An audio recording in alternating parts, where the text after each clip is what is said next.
ब्रह्मानंदम परम सुखदम केवलम ज्ञानमूर्ति द्वंद्वातीतम गगन सुदृशम त्वच्छमस्यादिलक्ष्यम एकम नित्यम विमलमचलम सर्वदेश साक्षिभूतम भावातीतम त्रिगुणरहितम सद्गुरुत्वम नमामि। आज આપણે સદગુરુ ભગવાન ના સાનિધ્યમાં બધાય બેઠા છે। આ પ્રવાહ છે ગંગાનો। હરિદ્વાર જવાની જરૂર નથી। સત્સંગ મેં સાંભળ્યો, બહુ આનંદ આવ્યો।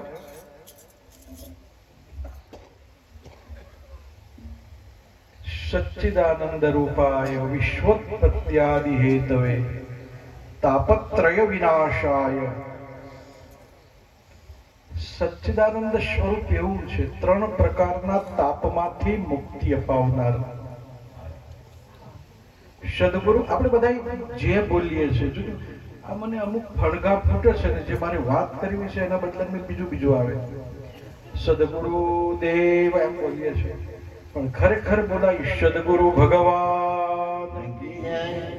હા, તમે ભગવાનને જોયો છે? નથી જોયો ને? સદગુરુને જોયા છે? હા, તો ભગવાન કયો છે? મેં તમને પ્રશ્ન કરું। અને એટલા માટે બોલાય સદગુરુ ભગવાન કી જય। જે નિજની વાતો છે, નિજની વાતો આપણા શાસ્ત્રોમાં પણ બહુ। તમે કોઈ પણ વૈદિક પરંપરામાં જાઓ, પુરાણમાં જાઓ, તેમાં આખરે નિચોડ તો નિજનો જ આવે, આત્માનો આવે। આત્મા ત્વમ ગિરજામતિ સહચર। ભગવાન શિવ પુરાણમાં પણ આ જ બોલ્યા છે। જોજો, તમને સીધી વાત કરું। અયોધ્યામાં રામ હતા ને, તો અયોધ્યામાં રામ ને સીતા સરયુ નદીના કિનારે બેઠા હતા। ત્યાં સીતાજી એક લીટીમાં ભગવાનને પૂછ્યું। શું પૂછ્યું? કે એવા સીતાજી હે પૂછે રે, હે લક્ષ્મણ ના બાંધવા રે, હે લક્ષ્મણ ના બાંધવ, હે રાઘવ, હે રામ, કહો ને અમને નિજ યાદ રમની। જોજો, નિજ યાદ રમ, સીતાજીને પણ જાણવાની ઈચ્છા હતી। અને તમે ભજન સાહેબ, ભજન એ વેદ છે। તમે ભજનને ખાલી ગઈ નાખો છો, સાંભળી નાખો છો, શબ્દ બોલો છો, યાદ રાખજો। તમે ભજનને સાંભળો મારા વાલા, તમે ભજનના શબ્દોને ગ્રહણ કરો। તમારે વેદમાં જવાની જરૂર નથી, એ બધું બહુ ઊંડું છે। આપણે તો ભજન, એક ભજન માત્ર તમે જાણી લો। હે, જોજો, માર્કંડેય ઋષિની વાત કરીએ તો માર્કંડેય ઋષિ સાહેબ, જેની પાસે કૃષ્ણ, પાંડવોની સાથે કૃષ્ણ હતા ને, તમને બધાય ખબર છે, મહાભારત તો બધાય સાંભળેલું છે। ભગવાન કૃષ્ણ પાંડવોની હારે હતા, છતાંય પાંડવોએ એવું નતું જાણ્યું કે આ ભગવાન છે।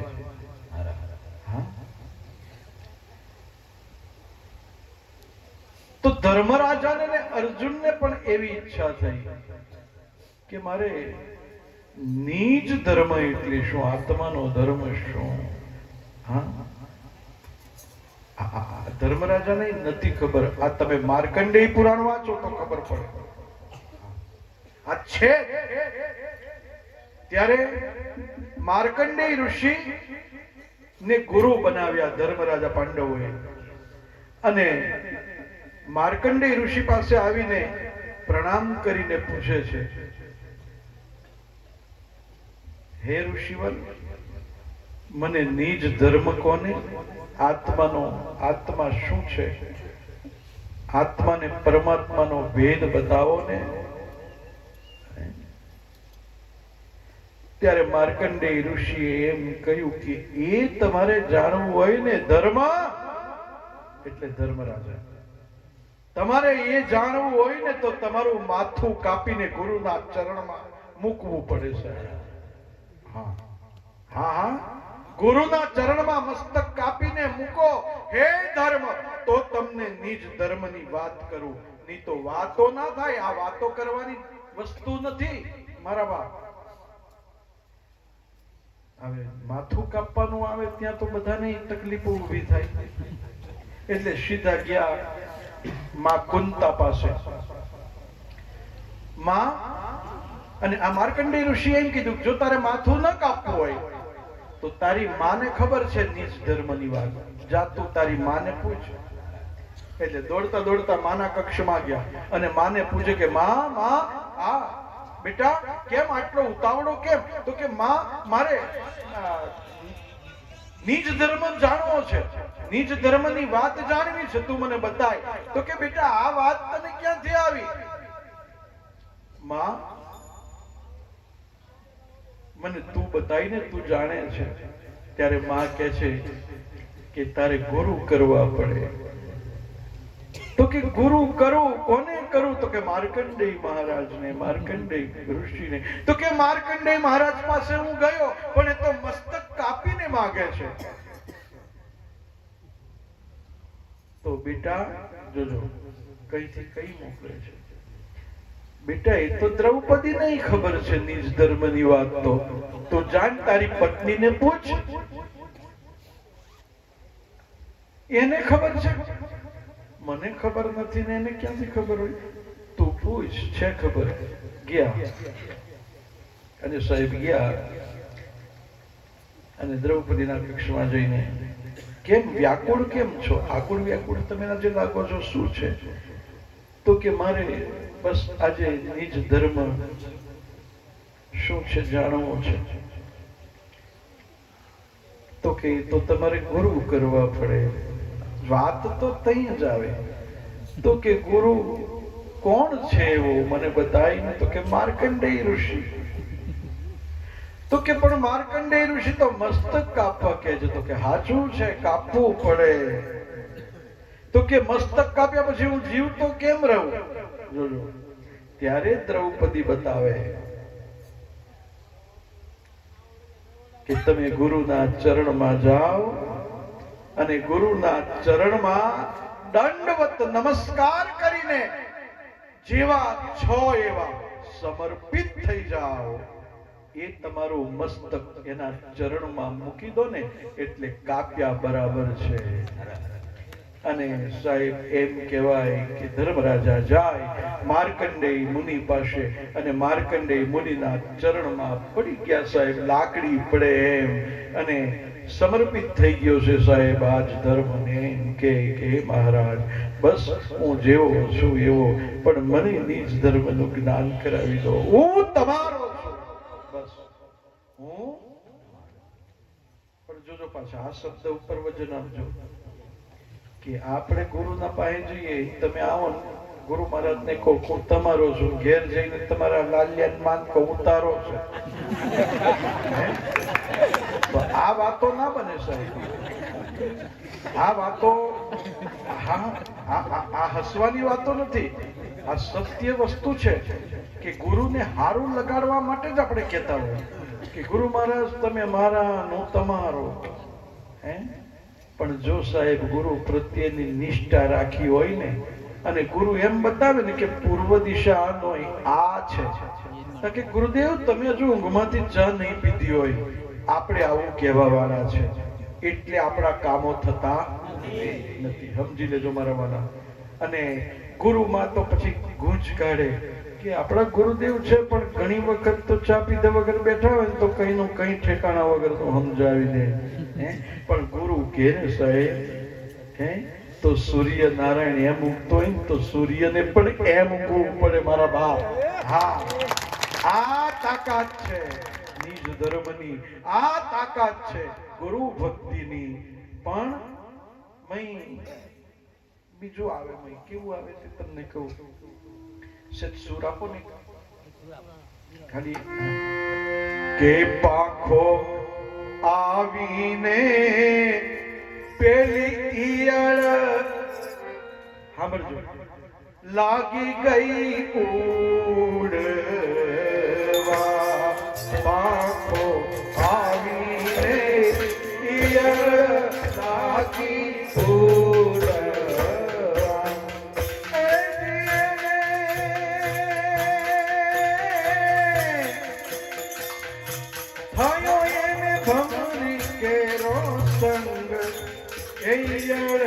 લાગી ગઈ ઉડવા. પાંખો આવીને ઈયળ લાગી ઉડવા. જોજો પાંખો આવીને ઈયળ લાગી ઉડવા. હવે ઈયળ આખી જાત જુદી છે, ભમરી જુદી છે. હે હવે જોજો, હા તમે કદાચ કોઈ વખત ટ્રાય કરજો. ઈયળ છે ને ભમરી ઉડતી ઉડતી જાય ને ઈયળ પડી હોય ને એમાં ઈયળને ટચ કરે, ખાલી શું કરે? ટચ જ ખાલી કરે, કઈડે નહીં. એમ ટચ કરે ને એટલે અડકતાની વારમાં જે ઈયળ તરફડે, ખ્યાલ રાખજો મેં બોલું તેનો, જે ઈયળ તરફવા માંડે એ જ ઈયળને ભમરી ઉઠાવે. ખ્યાલ આવે છે? અને જેને ટચ કરે અને ઠોઠની પેટ પડી રહે એને છોડી દે. આ વસ્તુ સાચી. હા, આ પ્રેક્ટિકલ છે સાહેબ, તમે અનુભવ કરજો. અને એ ઈયળ ભમરી લે હાથમાં અને એનું ઘર હોય ને ત્યાં પૂરી દે. અને એ ઘરમાં પૂરી દે પછી એ ઘરમાં પૂરીને એક ચટકો એવો મારી દે, એક જ. કેટલો? એક જ. ઘડીએ ઘડીએ નથી મારતી. એ તો ઘણા તો એમ કે ટચકા મારી ટચકો કોઈ નથી, એક જ ઝાટકો મારે સાહેબ. અને એક ઝાટકો મારી અને એ બારું પૂરી દે અને પૂરી અને એ ભમરી પાછી જતી રહે બધે ફરવા. એનો કોઈક સમય હશે, એ સમય આવીને પાછી એ ઘર કહીને ગુંગણાય. એટલે ભમરી કેવી બોલે? ગણ ગણ ગણ ગણ આવું ગુંગણાય. એટલે ગુંગણે એટલે અંદર રહી ઈયળ કે પાછી આવી મારશે પાછો ચટકો. આ વખત મરી ગયા. પાછી ઉડવા જાય, પાછી આવે. આમ ગુણગુણ એના ઘર કને કરે અને એનું જ ચિંતન. કોનું? ભમરી. હવે ભમરીનું ચિંતન કરતા કરતા પેલી પાંખ આવી જાય સાહેબ. વિચાર તો કરો મારા બાપ. હે એને પાંખ આવે ને પછી ઉડવા લાગે. એટલે કે થયો એને ભમરી કેરો સંગ, ઈયળ લાગી ગઈ ઉડવા. અને પછી કયું?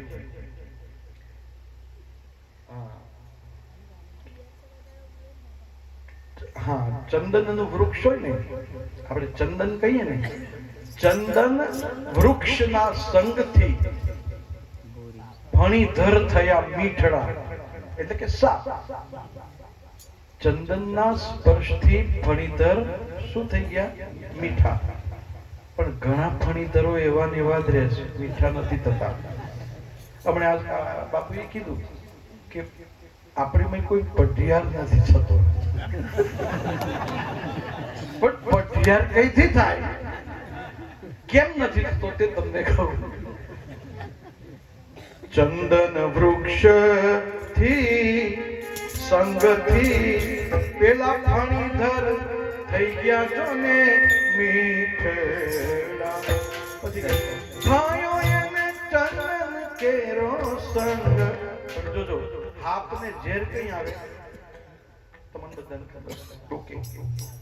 હવે ટોકાએ ઝેર આવે, પણ મારો બેટો હાપ વીટાડાતો હોય ચંદનના ઝાડે તો ટોકું અત્તર રાખે.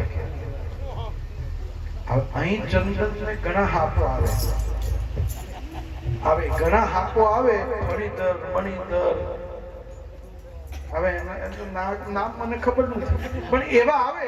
પણ પાછા ડોકું અધર રાખે ને તે તેમ તે અને જેનું ડોકું અડી જાય સદગુરુ ભગવાન તો મારા બાબા આ બધી વાતો છે આપણા જીવનમાં ઉતારવા જેવી છે અને સદગુરુનું સાનિધ્ય મળ્યું હોય અને જેને જો ભાગ્ય જેને પૂર્વજન્મના સારા કર્મ કરેલા હોય એને સદગુરુનું સાનિધ્ય પ્રાપ્ત થાય.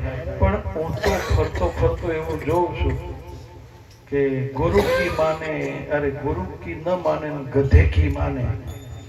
આ પ્રજા બધી આવે લોકો આ કળિયુગમાં આવા છે.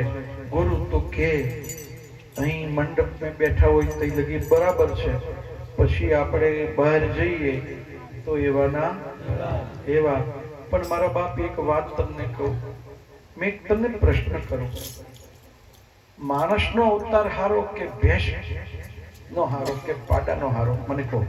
જવાબ મારે તમારા પાસેથી જોઈએ.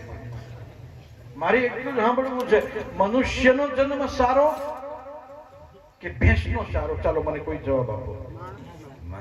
મનુષ્યનો. હવે બધાને નથી લાગતું, પણ મને એવું દેખાય છે અમુક જગ્યાએ